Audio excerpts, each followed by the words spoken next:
కేసీఆర్ గారి పైన మరి తన యొక్క అసంతృప్తిని పరోక్షంగా ఎక్కడ వేదిక దొరికినా అవకాశం వదిలిపెట్టకుండా మరి మధ్యకాలం మాట్లాడడం మనందరం కూడా విన్నాం. అయితే దానికి ఉదాహరణలు కూడా మనం మాట్లాడుకోవచ్చు. ఏంటివి అని అంటే భౌగోళిక తెలంగాణ మాత్రమే వచ్చింది, సామాజిక తెలంగాణ రావాల్సినటువంటి అవసరం ఉంది అనేటటువంటి అంశం తీసుకున్నా.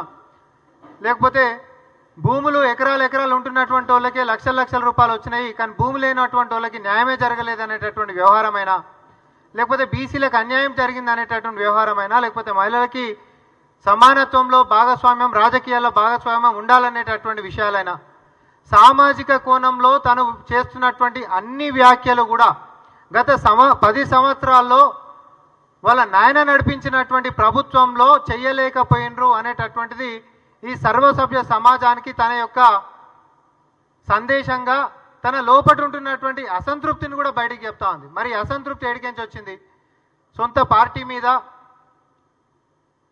సొంత కుటుంబం మీద, తోడబుట్టినోళ్ళ మీద, లేకపోతే కన్న తండ్రి మీద. ఎందుకు మొదలైంది అంటే జైల్లోకించి బయటకు వచ్చినాక మీ అందరికీ గుర్తుందా, పిడికలు ఎత్తినాక దీనికి కారణమైనటువంటి వాళ్ళని ఎవరిని కూడా వదిలిపెట్టా అని చెప్పి కవిత గారు వ్యాఖ్యానించడం జరిగింది. అవునా కాదా? ఎవరిని కూడా వదిలిపెట్టా దీనికి కారణమైనటువంటి వాళ్ళు అంటే ఎవరు? బీజేపీయే కదా లోపటేసింది, అప్పుడు బీజేపీయే కదా. అట్లాంటి తనని జైల్లో వేసినటువంటి బీజేపీ తోటి ఈరోజు లోపాయకారి ఒప్పందంగా బీఆర్ఎస్ పార్టీ మరి కలిసి చేస్తున్నటువంటి నాటకాలన్నీ జీర్ణించుకోలేనటువంటి కవిత గారు మరి తన యొక్క అసంతృప్తిని బాహటంగానే వ్యక్తపరుస్తున్నటువంటి దాని విధంగా మనం చూడాల్సినటువంటి అవసరం ఉంది. ఎందుకు అని అంటే వాళ్ళ సంగతి చూస్తా అని చెప్పి శపథం తీసుకున్నటువంటి కవిత గారు, బీజేపీ వాళ్ళని వదిలిపెట్టాము అని చెప్పి శపథం తీసుకున్నటువంటి కవిత గారు, మరి ఎవరైతే శపథాలు తీసుకున్నారో ఆమె నోరే నొక్కేసినటువంటి వాస్తవ పరిస్థితి వాళ్ళ సొంత పార్టీ బీఆర్ఎస్లో ఉంది. బీజేపీకి వ్యతిరేకంగా కొట్లాడేటటువంటి పరిస్థితి ఉందా? అట్లాంటి వాతావరణాన్ని బీఆర్ఎస్ పార్టీ ఈరోజు ఎంకరేజ్ చేసేటటువంటి పరిస్థితి ఉందా? ఒక పక్క కవిత గారికి రాజకీయంగా తనని దూరం చేయడము, అవకాశాలు ఇవ్వకపోవడం ఒక లెక్క ఉంటే, ఇంకా మరీ ముఖ్యమైనటువంటి వ్యవహారం ఏంటిది అని అంటే బారాసా అని అంటే ఈరోజు వేల కోట్ల రూపాయల ఆస్తుల యొక్క ట్రస్ట్ల ఉన్నటువంటి విషయం మన అందరికీ కూడా తెలుసు. దాని ఆస్తులు ఎంతనో.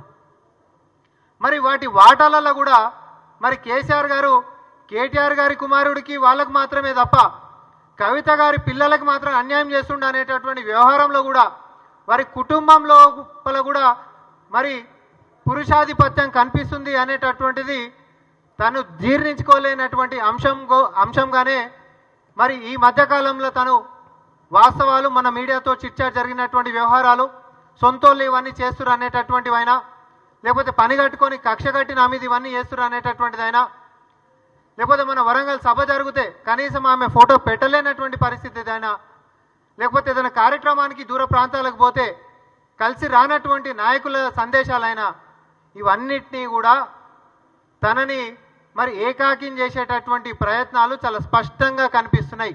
మీదికి పాపం కవిత గారు ఎన్ని చెప్పినా జరుగుతున్నటువంటి వాస్తవాలు ఇవన్నీ అనేటటువంటిది మనందరికీ కూడా తెలుసు. అయితే కాంగ్రెస్ పార్టీ నుంచి మహిళలు రాజకీయంగా రాణించాలనేటటువంటి దాని గురించి కాంగ్రెస్ పార్టీ ఎప్పటి నుంచో కూడా కృషి చేస్తూ ఉంది, దాన్ని భవిష్యత్తులో కూడా చేస్తూనే ఉంటుంది. అయితే తెలంగాణలో ఒక మహిళ పార్టీ పెట్టేటటువంటి ఆలోచనతో ముందుకు వస్తే ఖచ్చితంగా మేము